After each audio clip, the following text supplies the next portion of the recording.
ওইটা নিয়া ছি ইংরেজ ভাই, তুমি নাকি তোমার মামারে ভয় দেখে তার সম্পত্তি জমি জমা সব লেখা নিছো।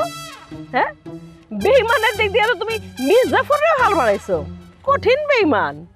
কবি বস, তোমার সামনে দাঁড়ায় এই মহিলা আমারে অপমানজনক কথা বলতেছে আর তুমি কান খাড়া করে শুনতেছো।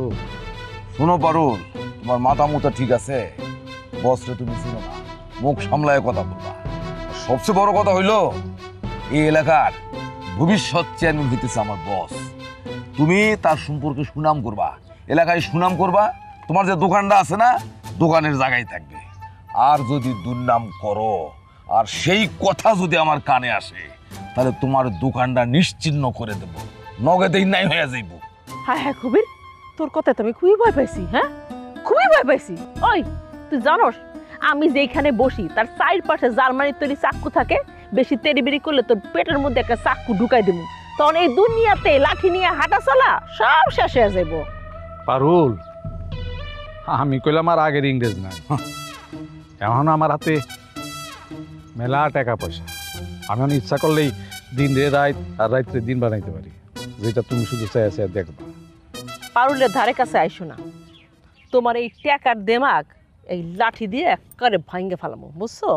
ভালোই ভালোই লেবু সাহেবের সব সম্পত্তি তারে ফিরায় দাও, তাই নাহলে কিন্তু এলাকার লোক জড়ো কইরা তোমার একটা বাইরামো, বুঝছো?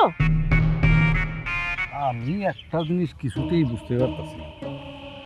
আমার যতটুকু মনে পড়ে লেবু সাহেবের সাথে তোমার কোনোদিনই খুব ভালো সম্পর্ক ছিল না। হঠাৎ এত পিড়িত উঠলো বিবাহের প্রস্তাব দিছিল নাকি? ইংরেজ ভাই, মুখ সামলায় কথা কও। বিবাহের প্রস্তাব আমরা দিতে যাব কিসের জন্য? আমি অন্যায়ের প্রতিবাদ করি। সেই অন্যায় যদি আমার শত্রুর সাথে হয়, তার জন্য আমি প্রতিবাদ করব। কথাটা মনে রেখো। তুমি তোমার মামার মতো ভাব মারতে চাও, এলাকার লোকজন তোমারে মানবো না, মনে রেখো একটা কথা। আর শুনো, ভুলে যাও না 2 দিন আগেও তুমি আমার দোকানে মাগনায় চা খাইতা। পারুল, তুমি যে কথাটা কইছো মিথ্যা বল নাই, আর আমার বস তো সেটা অস্বীকার করতেছে না।